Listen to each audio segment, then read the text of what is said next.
ابھی آپ کو براہ راست یہ چلتے ہیں اسلام آباد، جہاں پر وفاقی وزیر خزانہ محمد اورنگزیب اس وقت خصوصی گفتگو کر رہے ہیں۔ میں کر چکا ہوں پہلے کہ کریڈٹ ریٹنگز کی اپ گریڈ ہوئی ہے،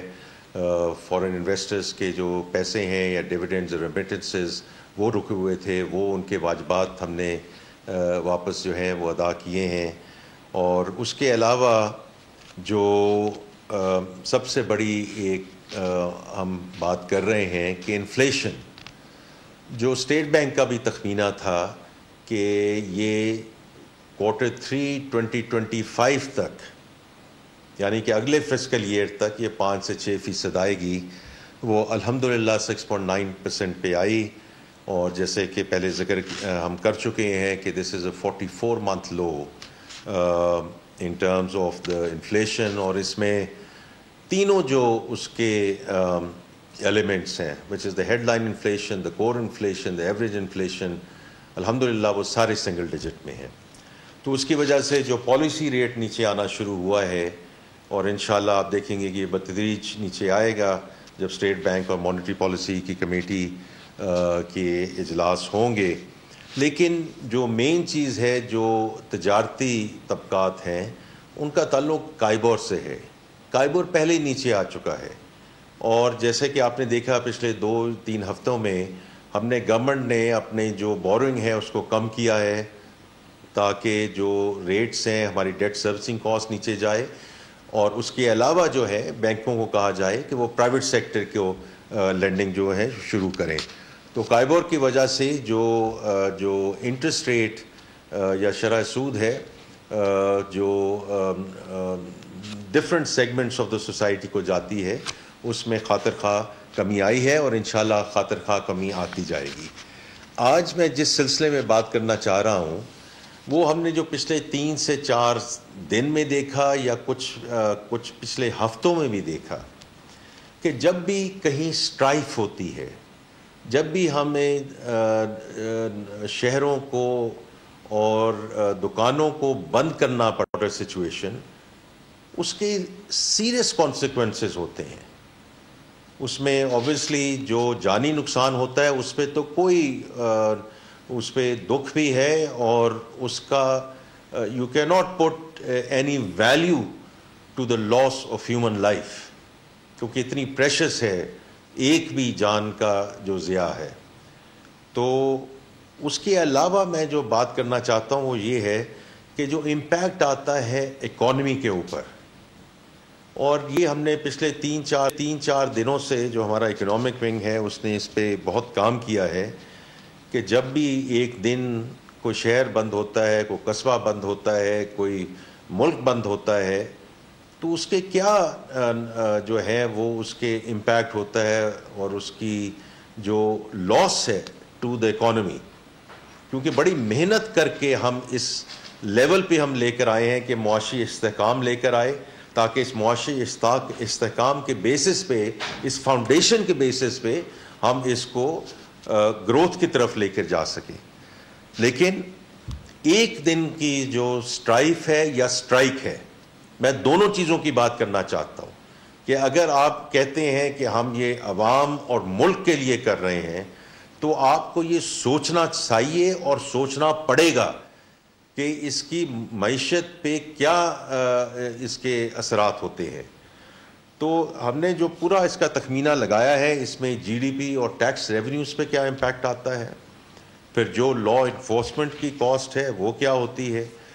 جو بزنس ڈسرپشن اور ایکسپورٹ لاس ہے، جب بھی کوئی چیز بند ہوتی ہے، کوئی شہر بند ہوتا ہے، کوئی پورٹ بند ہوتی ہے، جو investor confidence and F D I flows. ابھی ملیشیا کے پرائم منسٹر آئے ہوئے تھے، انشاءاللہ منسٹر آف جو انویسٹمنٹ ہیں وہ ایک بہت بڑا ڈیلیگیشن لے کر آ رہے ہیں سعودی عربیہ سے، اور یہ سارا B2B ڈسکشن ہے۔ اور اسی طرح اب آگے جو SCO کانفرنس کا انعقاد ہونا جا رہا ہے، اس کے اپنے امپیکٹ ہے۔ جو IT and telecom sector کے لاسز ہیں وہ اپنی جگہ موجود ہیں، اور یہ وہ ساری چیزیں ہیں جس کو ہم تھوڑا سا کوانٹیفائی کر سکتے ہیں، جس میں ہم نے کوشش کی ہے کہ ہم ان کو یہ دیکھیں کہ ان کے اکانومی پہ کیا نیگیٹو امپیکٹ آ رہا ہے۔ یہ اس کے علاوہ ہے جو سوشل سیکٹر کا امپیکٹ ہے کہ اگر آپ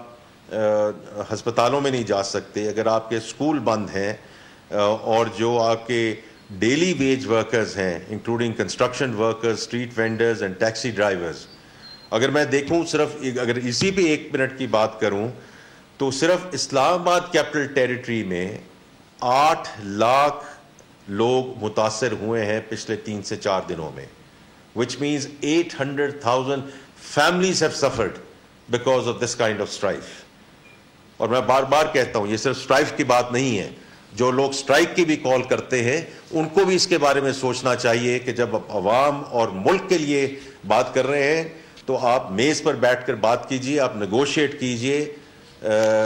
یہ آپ مت کیجئے کہ ہم دکانیں بند کروا دیں گے, ہم بازار بند کروا دیں گے, اس کا بہت بہت بڑا امپیکٹ ہے. اور وہ جو امپیکٹ میں آپ کو بتانے جا رہا ہوں کہ جو ہمارے اکنامک ایڈوائزری ونگ ہے منسٹری آف فائنینس کا, انہوں نے اس کا جو تخمینہ لگایا ہے وہ 190 بلین روپے per day, 190 billion rupees per day. اور اس کے کئی میں نے سارے پہلو اس میں آپ کو بتا چکا ہوں کہ جی ڈی پی اور ٹیکس ریونیوز کا, اور جو بزنس ڈسرپشن ہے, جو ایکسپورٹ کا لاس ہے, جو آئی ٹی سروسز کا لاس ہے, ان سب کو اگر ہم ملائیں تو 190 بلین روپے پر ڈے. تو اب آپ اس کو اس لحاظ سے دیکھیے,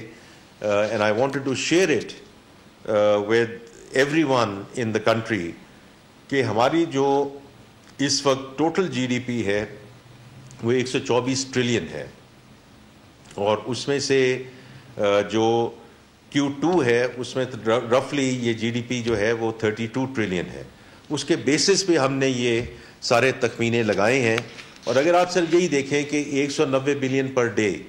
اگر یہ 2 دن چلتی ہے اسٹرائف, 3 دن چلتی ہے, 4 دن چلتی ہے, خدا نخواستہ 1 ہفتہ چلتی ہے, what a loss to the economy,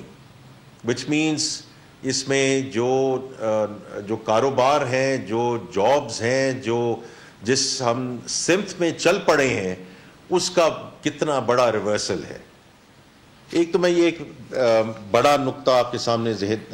کے سامنے رکھنا چاہ رہا تھا کہ جو اسٹرائف اور اسٹرائک ہے اس کا کیا امپیکٹ ہوتا ہے, اور دوسرا جو دہشت گردی ہے. دیکھیے کل جو ہمارے چینی برادر ہے ان کا جو شہید ہوئے ہیں, ان کی جو قیمتی جانیں ان کا ضیاع ہوا ہے, اس کا تو ہم کوئی تخمینہ نہیں لگا سکتے. اور پرائم منسٹر صاحب نے اور انٹیریئر منسٹر صاحب نے اور باقی لوگوں نے جا کے اس میں دکھ درد کا اظہار کیا ہے. And I would like to echo that thought process and express my sincerest condolences to the government of China and to the people of China on the precious loss of life. لیکن آپ یہ دیکھیے یہ ہمارے وہ بھائی تھے, یہ وہ آئی پی پی کے انجینئرس تھے جن کے ساتھ منسٹر لغاری, اویس لغاری صاحب اور میں نیگوشیٹ کر رہے تھے ان ٹرمز آف ریکویسٹنگ دیم کہ ہمارے ساتھ آپ ڈیٹ کو تھوڑا سا ری پروفائل کر لیں, میچورٹیز کو تھوڑا سا ایکسٹینڈ کر لیں, اور تاکہ ہم تھوڑا سا ٹیرف میں جو ہے وہ ریڈکشن لا سکیں. اس میں جو عام لوگ ہیں, جو ہماری پبلک ہے, ان کو ریلیف دے سکیں. اور میں یہ آپ کو بڑے وثوق سے کہنا چاہتا ہوں, یہ وہ آئی پی پی, چائنیز آئی پی پی ہے یا تھا جنہوں نے ہمارے ساتھ ہاتھ بڑھایا تھا, اور انہوں نے ہمیں کہا تھا کہ ہم آپ کے ساتھ آگے مل کر چلیں گے and will create a one one situation for China and Pakistan. تو میں اس پہ بڑا دکھ کے ساتھ یہ بات کرنا چاہتا ہوں کہ یہ وہ اصحاب ہیں, یہ وہ لوگ ہیں, یہ ہمارے وہ برادر ہیں جنہوں نے اپنا ایک قدم بڑھایا ملک کی مدد کرنے کے لیے. ان کی جو سینئر مینجمنٹ ہے, they also flew from Beijing to meet Minister Par, Awais Laghari and myself کہ ہم اس کو آگے کیسے لے کے چلیں. میں بہت پر امید ہوں کہ ہم انشاءاللہ اس کو آگے لے کر چلتے جائیں گے. لیکن یہ وہ چیزیں ہیں, whether it's دہشت گردی, whether it's strife, whether it's strike, جو ہمیں جہاں اب ہماری معیشت چل چکی ہے، استحکام کے پہ پہنچ چکی ہے، اور ہم ایک اگلی منزل کے لیے گامزن ہیں. یہ وہ ساری چیزیں ہیں جو سیٹ بیکس ہم اس وقت افورڈ نہیں کر سکتے، اور نہ اب ہم یہ افورڈ کریں گے. میری سب سے اپیل ہے، سب اپنے بھائی اور بہنوں سے اپیل ہے کہ کسی ایسے جو اقدام میں اور قدم میں حصہ نہ لیجئے جس سے معیشت جو ہے اس کو نقصان پہنچے، کیونکہ اگر معیشت کو نقصان پہنچے گا، اس ملک کو نقصان پہنچے گا، ہمارے سارے بھائی اور بہنوں کو نقصان پہنچے گا. We as a government are very committed, inshallah, that we are going to consolidate our economic position, and inshallah we are going to get on to a sustainable growth path, inshallah. میں بس یہ ایک message تھا جو میں سب کے ساتھ share کرنا چاہتا تھا. آپ کا بہت شکریہ. کاروبار بند ہونے سے وفاقی وزیر خزانہ اسلام آباد میں خصوصی گفتگو. انہوں نے کہا کہ احتجاج اور ہڑتال سے ایک دن میں 190 ارب روپے کا نقصان ہوتا ہے. معاشی استحکام کے لیے کیے گئے اقدامات کے ثمرات سامنے آنا شروع ہو گئے ہیں. حکومتی اقدامات سے مہنگائی میں کمی آئی ہے، مزید بھی آئے گی. آنے والے دنوں میں مہنگائی مزید کمی آئے گی. انہوں نے مزید کہا کہ روپے کی قدر میں بہتری آ رہی ہے اور آنے والے دنوں میں ہم مزید بہتری دیکھیں گے. آنے والے دنوں میں شرح سود میں مزید کمی آئے گی. بڑی محنت کر کے معاشی استحکام لا کر شرح نمو کی بنیاد رکھی ہے. اسلام آباد میں احتجاج سے 8 لاکھ افراد متاثر ہوئے ہیں. ایسا کہنا تھا وزیر خزانہ محمد اورنگزیب کا، جو کہ اب سے کچھ دیر پہلے اسلام آباد میں خصوصی گفتگو کر رہے تھے. انہوں نے کہا کہ چینی انجینئرز کی ہلاکت پر افسوس ہے. چینی حکومت اور لواحقین کے دکھ میں برابر کے شریک ہیں. انہوں نے کہا کہ چینی بھائیوں کے جان نقصان کا کوئی تخمینہ نہیں لگایا جا سکتا. انہوں نے مزید کہا کہ میں وزیر پاور ڈویژن اویس لغاری اور انہی انجینئر سے مذاکرات کروں گا. سبسکرائب کریں اور بیل دبائیں تاکہ کوئی خبر رہ نہ جائے.